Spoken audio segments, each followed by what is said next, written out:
Well, hello there. I am so glad we get to hang out in this little corner of the online world. I'm Hanna Hermanson, certified coach, international speaker, author, and founder of Dream Life is Real Life. I've helped hundreds of coaches build, scale, and enjoy their online businesses. Essentially, make their dream life their real life. So welcome to the Dream Life is Real Life podcast. In these shows, you'll find the real people, concrete tactics, and weekly motivation and inspiration to make your dream life your real life. Look, I started this podcast to bring you the role models I never have. All right, friends, today we are doing something a little bit different, but so important. I am delighted, over the moon, to bring you a guest onto the show today. And we are talking about something that I do not usually talk about myself, but I know how powerful this is for entrepreneurs because passion and the way that we live our lives and the way that we build relationships is so critical for business and personal success. So today I'm bringing on Susan Bratton. She's intimacy wellness expert and a champion and advocate for those who desire intimacy and passion in their entire life. Like I said, their relationships, their personal life, their business, it's all connected. Susan is a best-selling author and publisher of lovemaking techniques, bedroom communication skills, and sexual vitality. She has so much great advice because she truly is a leading expert in intimate wellness, sexual regeneration protocols, and ageless sexuality. You'll get more information about her, but please check out the links below. You can find more about her at betterlover.com and more personal posts over on her Instagram at Susan Bratton. And you can also even grab some of the supplements that she talks about, Flow, Boost, Desire, and Drive, at the 20 store. Check out the links below and get cozy because this is juicy. This is powerful. Enjoy, you guys. All right, Susan. Well, thank you so much for being here. I know it's a little bit of a crazy time for everyone in the world. It is 2020. It is late March. We are in the midst of a global pandemic with the coronavirus, COVID-19. But we are still able to meet virtually, and I so appreciate your time being with us. So thank you. Yeah, thank you for having me, especially to talk to entrepreneurs in a time of crisis and to be a relationship expert entrepreneur in a time of crisis and to be an old entrepreneur. Yeah, I mean, in times of like stress or chaos or turmoil, it's really interesting how it impacts everything from our businesses to our relationships to our libido. Definitely excited to dig into all of that with you today. Yeah. The first question I have for you, though, Susan, looking at your bio and everything you've accomplished, I'm curious if this is what you had always dreamed of becoming as a little girl, or what ultimately got you into the business you're in right now. What's your story? Sure. Well, I run 2 companies right now, and I run them with my husband and a team of about 20 worldwide global employees. And the first company we've run for 15 years, and the second company is a new company we just launched last year. And we used our team that existed in our first company to launch our second company together. So that's been really good as well. And we started out, my husband and I, just as 2 people together. We hired our first customer care team member as our very first employee, and then we in Manila, and then we hired a programmer in India as our second member, and we're going on 15 years now, and we've built our team slowly over time, and every single person's globally distributed and works from home. Nice. And this business I started in my late 40s, early 50s because it was a business where I knew that I never wanted to get in my car and go to work for anybody else ever again. And prior to my mid-40s, I started my first company when I was 26, but I went on and off over the course of 30 years of my career, working for companies, then working for myself, working for companies, then working for myself. I did a lot of consulting type of work when I didn't work for a company. And I really liked the balance of having both work for startups as well as work for big brands and work with big brands. I've worked with all the big brand named companies that you could imagine, as well as being my own independent, entrepreneur, working by myself, as well as working with venture-backed startups. So I've kind of done the gamut. And when I got into my mid-40s and I knew I no longer wanted to work for anyone else, I wanted to start a company. And I wanted to start a company with my husband because we had gone through a very difficult time and almost got divorced because our intimacy had fallen apart because of our heavy, heavy career load. And I mean, I was gone.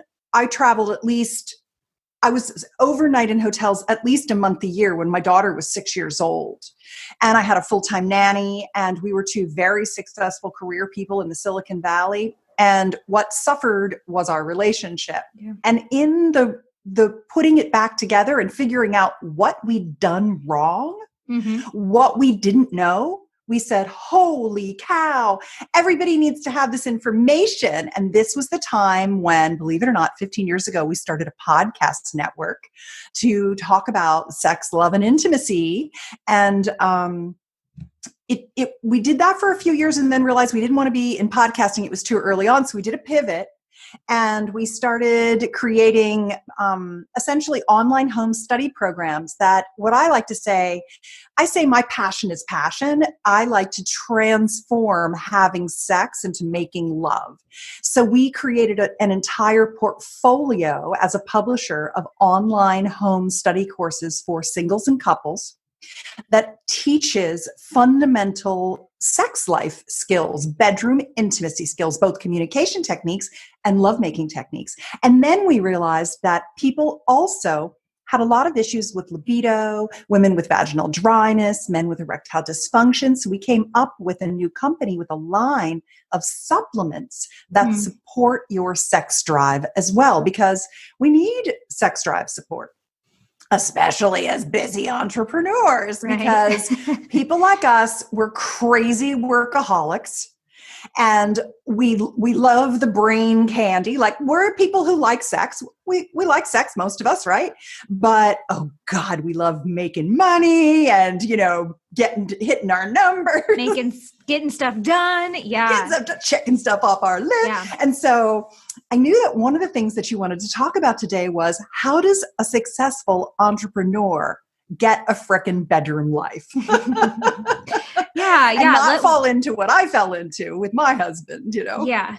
No, and before we dig into the nitty gritty, which I know you'll be able to walk us through, I think it's really important to just highlight how you as an entrepreneur, as a business owner, were ultimately showing up and sharing what you needed at the time. And I think in today's day and age, and especially in stressful moments, we look to these influencers or successful people, and we think that they have it all together. And I think it's so humbling and important for us to realize that leaders are showing up and giving what they need or needed. And it's okay if you don't feel like you have it all put together, you're not at 7 figures yet, like, you can show up where you're at. And just like Susan is sharing, like, it will evolve, because we all evolve. And so I love how you guys decided, like, oh my gosh, we figured this out. Like, let's share what we know. Let's start a podcast. Okay, now we know more. Let's share more. So really, really important for people, wherever you're on the journey, to just like start showing up, because that's where the growth happens. But yes, okay, I love what you're saying. And this is totally like the shit they don't teach you in college, right? Like, to be successful, like, you're not just a career person. And so tell us a little bit about, what were those realizations, decades or years ago, when you guys were like, we need to piece this back together? What were some of those initial like aha nuggets that you were able to glean? In the piecing of my intimate life back together, the things that I realized are that sex is fundamentally broken because we're taking a patriarchal view instead of a matriarchal view of sexuality. And I can deep dive into that if you want to, because that's very interesting. That was one. The second thing that we didn't understand was that my partner and I had very different, what I now call relationship values, the things that we're in a relationship for. And a lot of it is driven by not just our upbringing and our socioeconomic experience and our cultural mores. It's also heavily weighted by whether we're dominant in testosterone or estrogen, male or female, right? And when I say that, I also really support people across the gender spectrum and non-binary people, but generally you are driven by the hormone that is predominant in your body. And so where women tend to want and require a lot of emotional connection and conversation, and we require safety and security, and that might look different for every one of us women. Often what we're looking for are things like security and freedom in equal measure. And there's a dichotomy there that especially female entrepreneurs have to kind of wrestle with a bit. So understanding each other's relationship values, I call it playing by the platinum rule instead of the golden rule. The golden rule is do unto others as you'd have them do unto you. Treat your partner the way you want to be treated. That's not going to scale. What you need to do is get up and understand every day what your partner wants from the relationship, and it's totally different than what you want, and meet them where they are and their needs. And so my best-selling book, I've sold over 25,000 copies, is a little tiny workbook. You can get it at myrelationshipmagic.com at a discount there. Don't buy it on Amazon. Just get it at myrelationshipmagic.com for $10 instead of $27. And you print this workbook out, and it helps you and your partner, or you, if you're single, looking for a partner, so you understand what your needs are and you can clearly communicate them. And that's not being pushy or asking for too much. That's actually being helpful when you can explain what it is you need to feel. So you're feeling the feelings you need to be feeling in the relationship in which you exist. And that was a big shift for us because, oh my God, all of a sudden it became so clear to me why my husband was doing the things to me that he was doing that were driving me crazy, because that's what he wanted me to be doing to him. So that was another piece of it. So I'd say, and then the third piece was 110% truthiness. We had everything to lose and nothing to gain by continuing to bullshit each other, which is basically what our society teaches us to do. Our society teaches us to sugarcoat, walk on eggshells, withhold, just bury our feelings, don't mention it, turn the other cheek, whatever, a million things that don't support just truly saying what you need and being true to yourself. And it took me until I was in my mid-40s with everything on the line, to start telling the truth. And we had lied just by accident, just by trying to be like what we thought was the right thing. We had lied our whole lives. And so learning how to tell the truth to each other was challenging, and not because it was ingrained patterns we had to break.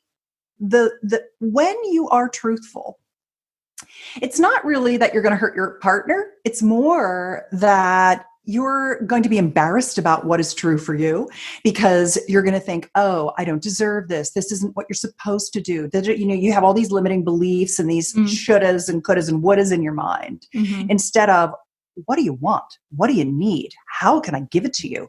Just ask for what you want.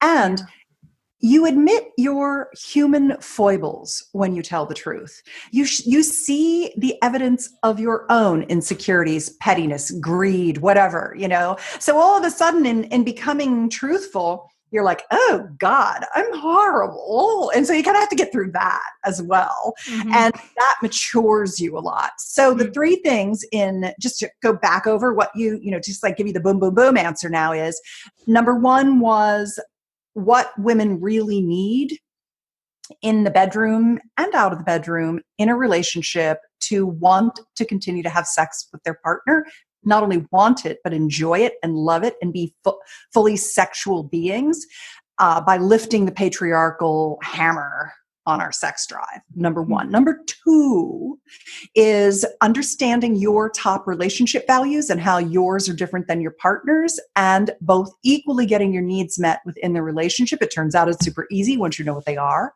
And then number three was just being willing to have the vulnerability to tell your real truth and to realize who you truly are and honor that. Those three things. So one was sex and intimacy, women's style, which makes, if mama ain't happy, ain't nobody happy. Number two was relationship values. And number three was truth telling talent.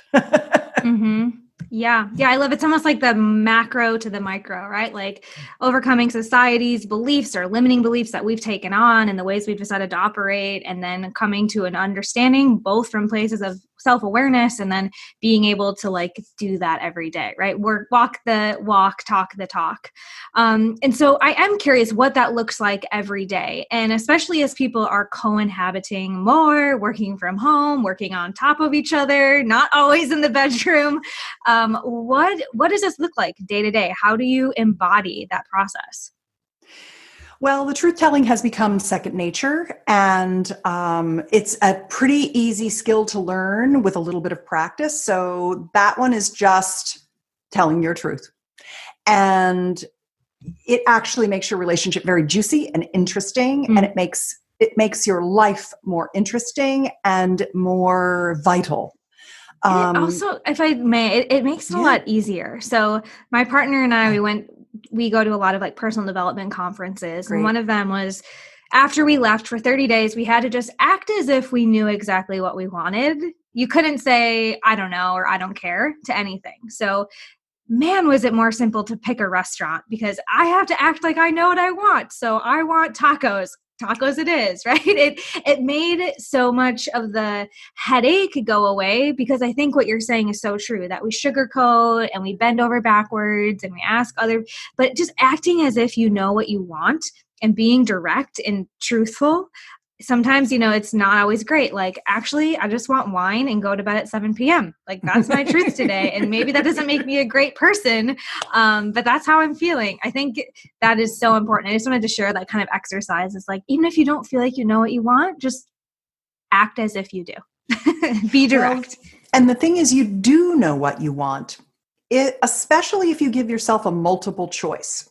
So one of my programs is called the Seduction Trilogy. And the first book is Seduce Her Tonight. The second book is The Seduction Accelerator. And the third book is How to Be Her Sexual Trainer. And it's written for the masculine in the relationship. And what it teaches is that the 4 keys to seduction include, the very first key to seduction is running a woman a menu of small offers. Because the masculine is like, let's go, and he's ready to go, he's got an erection, he's got a goal, testosterone's very goal-oriented, he's way ahead of you sexually. And so he'll offer sex, and you're like, no, I just got home. And so if he learns, hey, baby, can I get you a glass of wine? Would you like to sit on the couch and I'll give you a foot rub while you tell me how your day was? Or would you like me to go get our towels and take the lid off the hot tub and let's go get in the hot tub? You'll be like, yes, yes, and yes. I want all of those things. And teaching the masculine how to elicit a string of positive yeses from his female-bodied partner so that he can keep escalating the offers by giving her lots of choices. I mean, if you ask anybody, would you rather have one choice or 3 choices? Who's not going to say 3 choices? Everybody likes multiple choice the best. So thinking about that with regard to anything, asking your employees to do things or talking to your housekeeper or buying a car, it doesn't matter. It is what I would call a core principle of life, a success principle of life is offer people choices. And when you do that, people can move toward, and they can check in with themselves and their truth in the moment and say, oh, well, this is what I'd like. So that has been that's like a really nice little trick that works very well because you know what you want. You just have to tune in. When you get out of I'll do what other people think, I'm living my life for other people's expectations, I'm trying to be the person I think other people want me to be, which is, you get to that in about your mid-30s where you're like, well, this is bull. I just don't want to do this anymore, which is why mid-30-year-olds are super judgy. If you ever talk to 35-year-olds, they're very judgmental. And that's because it's that point in a person's individuation where they start saying, I'm not living your life, I'm living my life. Some people hit it younger, some people hit it older. It happens again in the mid-40s with midlife crisis. And that's why a lot of people act like teenagers in their midlife. They're making up for the times they were doing what someone else told them to do. And they get into a level of personal power where they're like, nobody's the boss of me. I'm going to do what I want. I'm going to have some fun now. Dang it. And so there are definitely these life stages. Yeah. No, you're making a lot of sense. I'm really intrigued. And I think it's important to notice that when you give yourself the space or you have the right options, you really do know what you want. And I'm curious if, I love the giving 3 options to a partner or anyone, your teammate. Are there any other daily practices or routines that you find really help foster intimacy and healthy relationships? Yes. Let's go back to that matriarchal versus patriarchal view of sexuality. Intercourse is the goal of the masculine.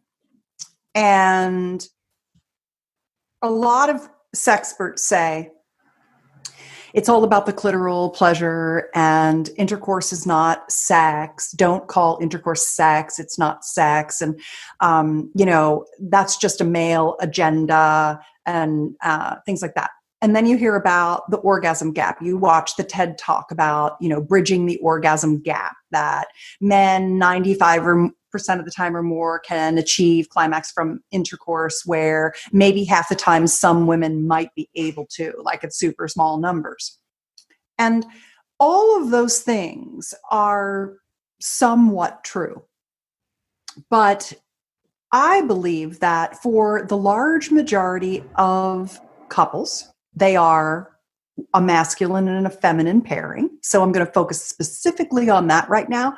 And if you are same-gendered sex, or you are non-binary, or you are sapiosexual or polyamorous, or any number of either gender or relationship identities that exist in the world today, just stay with me because you'll still get so much out of this. And I'll make it brief, but essentially, I believe that since the big bell curve of people are heterosexual and monogamous, and they want to have good sex, that's people's good intention.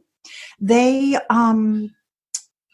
want people to understand that intercourse can really be the penultimate sexual experience. It is incredibly intimate and connected, and every woman has the ability to have orgasms from intercourse without even having her clitoris touched. So when people talk about you have to play with the clitoris, and I know we're on a business podcast talking about touching the clitoris, but what we're really talking about here, and I'm going to finish this off, but what we're really talking about here is that your sexuality is your life force. It is your vitality. It is the seat of your creativity. And if you're not having good sex because you are under some limiting beliefs, like I'm just not the kind of woman that can have orgasms from intercourse, or, I could do it with him, but I can't do it with this guy, that kind of thing. I just want to erase those. I want to lift those limiting beliefs, because orgasm is a learned skill. You get better and better at it as you get older. And you have the ability, because your vaginal opening is literally surrounded with erectile tissue, literally surrounded. There's a cuff of erectile tissue all the way around the opening to your vagina, that the issue is slowing down. The issue is learning to feel more pleasure and sensation in your vulva and to work on having great intercourse so that you can cross the gasm chasm, bridge the orgasm gap by becoming fully engorged, having a lot of blood flow to your female genitals. And the issue is that because men they have an erection, and everything you see in movies is like, let's go, right? They're like, first thing they do is they rip off their clothes. She doesn't even take off her bra, and he's already penetrated her. And that is the worst thing you could possibly do, and what makes sex get worse and worse over time instead of better and better. So the best practice is slow down, do lots and lots of foreplay, lots and lots of genital massage, get really, really good at oral pleasuring. Anyone who thinks that oral sex is yucky or isn't good or doesn't get them off, just never had good oral sex. It can be amazing, amazing. But so can intercourse once you learn how to do it. Because over time, as you mature, you get better and better in bed. You have an expanded orgasmic capability. You become a better lover. You get more confident. You increase your skills. It's the same as being an entrepreneur. Yeah. You just learn more stuff that makes you better when you do it. Mm-hmm. And so that's the one thing I want to say is guard your sex life like the jewel that it is. Mm-hmm. Stand for your pleasure. Look inside you and see what your body wants in every moment, and ask your partner for what you need in every moment, because he is full of testosterone. It makes him horny all the time. He gets up in the morning and he would love to have sex every day. You, as a female, are on a monthly lunar cycle. Every day, what you want is different. And that's the beauty of the masculine feminine. So having him slow down and make offers and taking the pressure off yourself to think that you just need to be ready to go and you should be orgasmic the minute he enters you and all these things. If that's the one thing I could fix in the world, I know that it would help every entrepreneur be more successful, because they would feel great and confident about themselves. Absolutely. And I know you joked, we're talking about, the clitoris on a business show, but the way you do one thing is the way you do everything. And like you said, sex is one expression of passion. And if you're rushing through it and you don't think it's going to work for you and you're not into it, and it's not, like you said, those are limiting beliefs. And so I love what you're saying about like slowing down, getting clear, taking time to become present and, really experience what's happening. These are lessons that will just make us better at everything else we do and channel our passion in more mindful ways in the bedroom and on the computer or wherever you work, right? Yes. Amen, sister. Beautiful. Beautiful. So I have just another question, kind of changing gears here for you. Hearing that you and your partner, husband have worked together for some time now. I'm curious, what has been the most surprising thing of co-working with a partner? Well, I feel like I'm the luckiest woman in the world to get to work with my husband every day. He is brilliant, patient, analytical, thoughtful, incredible with numbers, and the wind beneath my wings. There is no fixed pie mentality. He is a man with an abundant mindset who is confident and sure-footed and believes in the good of the world. He is incredibly patient, training every employee. He is incredibly consistent on a day-to-day basis. And it's turned out that as a team, we're incredible together, and our employees freaking love us. And we run our company like we're a big family. We take care of everybody. We all chip in. We cross-train. We're there for each other. We celebrate the births and the deaths. We're just a team. And what working with Tim, now I've been married to him. I've been with him almost 30 years. This will be our 27th wedding anniversary coming up. And we've been working together for 15 of those, so half of our time. And I have realized that my strengths lie in communication, in netting things out, in strategic thinking, in leadership, in prioritization, in revenue goals, setting them and achieving them, keeping an eye on the number. And we have found that we are incredibly complementary in working together. I'm kind of the letters, he's the numbers. I focus on the sales, he manages the money. I lead the team, he's the he keeps the trains running on time at an operational level. We make all of our decisions together, and we can sustain a high level of disagreement without anybody getting their feelings hurt. And we will wrestle a problem to the ground, and we won't cave till we're both in agreement of the solution. We work our stuff out. We don't fight. We do disagree, but we don't bother fighting. I mean, I can't even remember. If anybody yelled at anybody, it was me. And I don't even want to remember if I yelled at my darling husband, So it's been a wonderful experience. We call ourselves a 21st century global mom and pop shop. And we even call ourselves mom and dad. One of the things this is the first podcast interview that I've done in over a week, because I was completely adrenally exhausted. Because when I saw this pandemic coming, I was like, oh boy, okay. I gotta look at my business. I gotta figure out what to do. But the first thing I have to do is I have to secure us. And then I have to secure my family and my employees. And we were on Zoom calls trying to get people to understand the ghost train that was about to smash them down on the ground if they didn't get off the frickin' tracks. And my mom hung up on me, my stepdad hung up on me. I couldn't get my 80-year-old parents to stop going out, into quarantine. I mean, it was just really, really a lot. Our daughter was in college. It got shut down.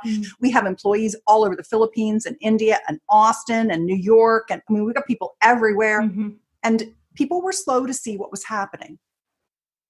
And so it just about killed me to get everybody taken care of. And then I had to lie down in bed for 6 days, and I had to watch everything that was going by. And our business is an email marketing business. You get on my email list, and I give you free stuff like crazy. And sometimes you buy my programs, sometimes you buy my affiliates offers.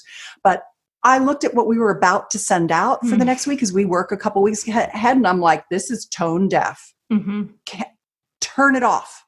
I literally turned off my business and didn't send an email out for the last 10 days because they weren't right. And everybody's emailing, and everybody's a freaking expert at something they've never seen. Everybody's like, I'll just show you what to, and I'm like, could everybody just shut up for a little while and just calm down? So I literally turned off my revenue stream. I said, that's it. We're turning it off. Let's not do any. I secured my people. And now I'm in inquiry, listening to, okay, I've got 2 good businesses in this crisis. I've got a digital delivery business of lovemaking techniques, and people are quarantined at home. They're but bored. It's too early. They're bored. They will be. Right now, they're still freaked out. So right now, the conversation is about how to lower your stress and calm yourself down. Perfect. And I run a supplement company with daily vitamins and blood flow, and cardiovascular disease is the #1 COVID killer.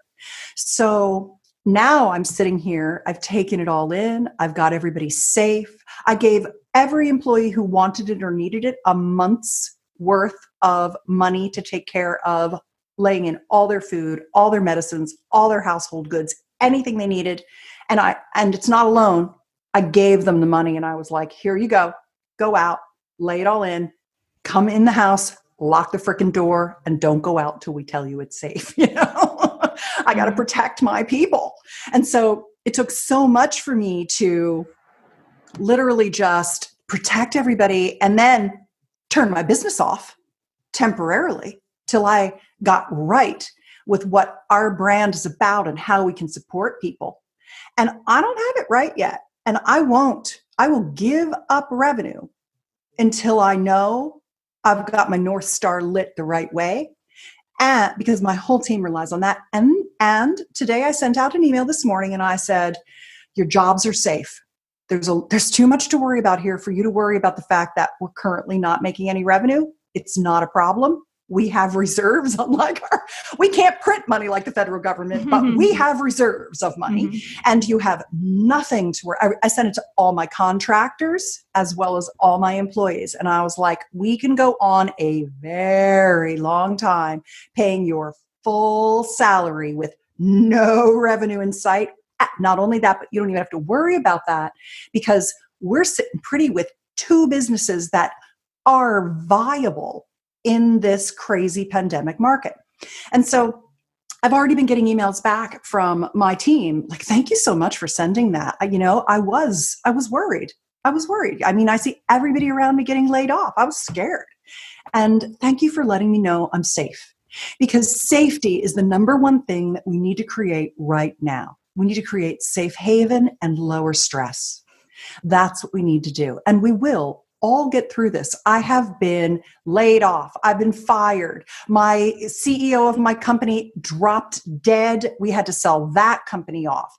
I've had, I lost all my money on one of my businesses and had to sell my house in a hard money loan and rebuild everything all over again. I almost lost my marriage. I've had horrible illnesses. I mean, stuff happens to all of us. And what I can tell you, if you haven't been through I worked through the dot bomb. I made it through September 11th. I mean, these things happen. It's cycles. Mm-hmm. It's bad right now, but everybody's going to be okay, except for a very small part of people who are delicate, and God love the people who will contract this virus and won't make it. Things happen. But if you're listening to this, your chances of coming through this and being okay, everything will work out and you will learn some life lessons. What you want to do is you want to play it as it lays. You don't want to be thinking about what happened in the past, because the past is over, and you don't want to be projecting your fears out into the future. What's going on right now? That's what you need to be focused on. Day by day, when you are scared, all you need to think about is, what is the next thing I need to do? And then do it. And don't worry. Be strong and have your partner, if you have one, hold you, because that slows your nervousness down. It reduces your stress. It increases oxytocin. It makes you feel more secure. So don't even worry about having sex in these times. Just hold each other and love each other and encourage each other that everything will be okay. Susan, I love how intimacy and passion is evident in everything you do. Truly, truly. When I ask about how do you embody this, I think you just gave a million examples. And so I would love for folks that are listening, entrepreneurs, people cooped up at home, wherever you are, to be able to access some of these tools that you have. So where is the best place for people to get in touch with you and continue, this conversation and working with you? Well, you can always join my email list at personallifemedia.com. When I do send out emails, they're amazing.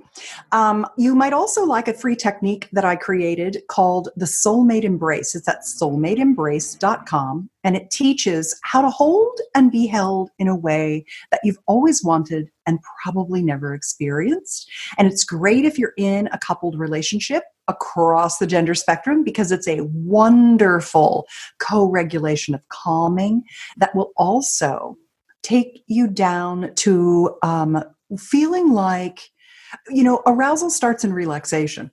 It doesn't start, you don't get turned on. You actually have to relax to become turned on. And what this does is, if you're not feeling like you want sex and you're feeling guilty, like, oh, I should be having sex with my partner, I feel really bad, have your partner hold you like this And you'll be surprised that suddenly you're like, oh, well, maybe I do want to. Doesn't that sound perfect right now, everyone? We'll make sure that we get those links below in the show notes here. Good. This is so beautiful. I really do hope you all take advantage of these resources. Find Susan, find your partner, take advantage of these embraces, keep taking care of yourself and the people around you. Susan, thank you again for being here. And I'll be back next week with all of you to help keep making your dream life your real life. Until then. All right, and that's a wrap for our Dream Life is Real Life show today. Thank you for hanging out with me, Hanna Hermanson, and our inspiring community here. Be sure to visit dreamlifeisreallife.com/show to get all of the resources and more that we talked about today so that you can keep building, scaling, and enjoying your dream life and business. Until next time.